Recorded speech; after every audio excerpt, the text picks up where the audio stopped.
Welcome to my channel. मैं थीन one shot. आज हम डिस्कस करेंगे basic of surface area and volume class 10 से। चैप्टर नंबर रहेगा 12, class 10th chapter 12 according to new edition NCERT। इस chapter में हम पढ़ेंगे कि हम सरफेस एरिया कैसे निकालते हैं, वॉल्यूम कैसे फाइंड आउट करते हैं। वो सारी चीज़ें अगर आपको फॉर्मूले अच्छे से लर्न है तो आप इन चीज़ों को अच्छे से कवर कर सकते हैं। तो सबसे पहले हमें ये पता होना चाहिए कि क्यूब क्या होता है। क्यूब एक 3D की शेप होती है जिसमें लेंथ और ब्रेड्थ, हाइट, हमारी तीनों चीज़ें इक्वल होती हैं।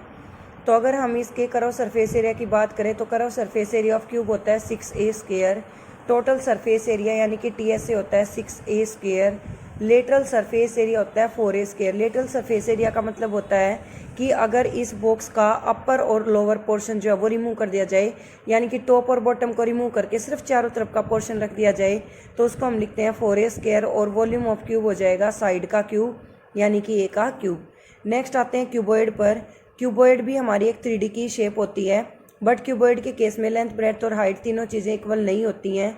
तो यहाँ पर कर्व सरफेस एरिया और टोटल सरफेस एरिया ऑफ जो क्यूबॉइड है वो इक्वल होता है 2 × LB + BH + HL के।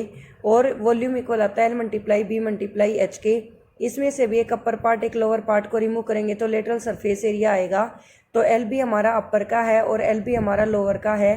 तो LB + LB 2LB, और इसमें से 2LB को माइनस करोगे तो 2 × हाइट, लेंथ प्लस ब्रेड्थ बचेगी।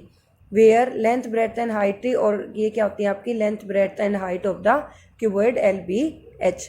नेक्स्ट आता है हमारा सिलेंडर। ये वो सिलेंडर नहीं है जो घर पे हम यूज़ करते हैं। ये नॉर्मली एक सिलेंड्रिकल शेप जो होती है, जो अपर से सर्कुलर और लोअर से भी सर्कुलर होती है, उसको हम सिलेंडर कहते हैं। इसकी हाइट हमने ले ली H है और रेडियस ले ली हमने R है।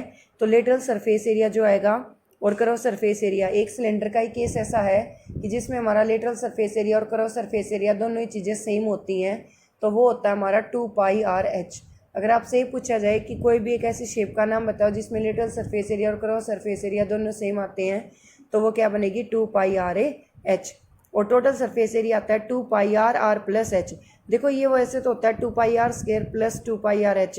2πR² कहाँ से आया? अपर का भी सर्कुलर है πR² area of circle, lower का भी सर्कुलर है πR²। तो πR² + πR² क्या हो जाएगा 2πR², और उसमें हम चारों तरफ का एरिया 2πRH ऐड कर देंगे तो क्या आएगा 2πRR + H। और वॉल्यूम होता है सिलेंडर का πR²H। नेक्स्ट हम डिस्कस करेंगे कोन। कोन जो है वो जोकर की कैप की तरह होता है, बर्थडे कैप होती है उसकी तरह होती है। तो यहाँ पर कोन की जो हाइट होती है वो हमने H कंसिडर कर ली, रेडियस R ले ली और स्लैंट हाइट ले ली L। अब देखो यहाँ पर जो एंगल बनेगा, रेडियस जो बनाएगी सेंटर पर, वो एंगल 90 डिग्री का बनता है। तो इस ट्रायंगल को हम राइट एंगल ट्रायंगल भी कंसिडर कर सकते हैं। तो यहाँ पर हाइपोटेन्यूज का स्क्वायर यानी कि L का स्क्वायर इक्वल आता है परपेंडिकुलर यानी कि H का स्क्वायर प्लस रेडियस R का स्क्वायर। L होगी हमारी slant height of cone, H होगी हमारी हाइट ऑफ कोन, R होगी रेडियस। तो हाइपोटेन्यूज का स्क्वायर यानी कि L² इक्वल आएगा R² + H² के, और L इक्वल आ जाएगा √R² + H² के। तो यहाँ पर हमारा curve surface area of cone क्या आ जाएगा πRL। और टोटल सरफेस एरिया क्या आ जाएगा, ये नीचे वाला सर्कुलर भी ऐड हो जाएगा यानी कि πRL + πR²। πR ले लेंगे common, L + R। Volume of cone होता है 1/3 πR²H। नेक्स्ट आता है हमारे पास स्पीयर। स्पीयर हमारी एक 3D शेप होती है, बट सर्कल 2D शेप होती है। और सर्कल का एरिया जो है वो हम लेके चलते हैं πR² और सर्कमफेरेंस हम लेके चलते हैं 2πR।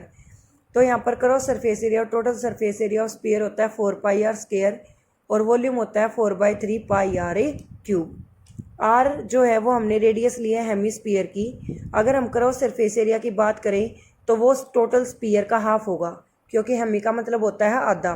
तो यहाँ पर 4πR² का हाफ होना चाहिए, तो क्या आना चाहिए 2πRA²। और टोटल सरफेस एरिया कैसे आएगा, अपर का सर्कुलर प्लस लोअर का जो पोर्शन है वो अभी आपका हम स्पेरिकल है हेमी में।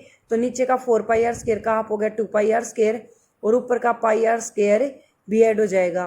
तो क्या आ जाएगा 2πR² + πR² 3πR², और वॉल्यूम आ जाएगा 2/3 πRA³।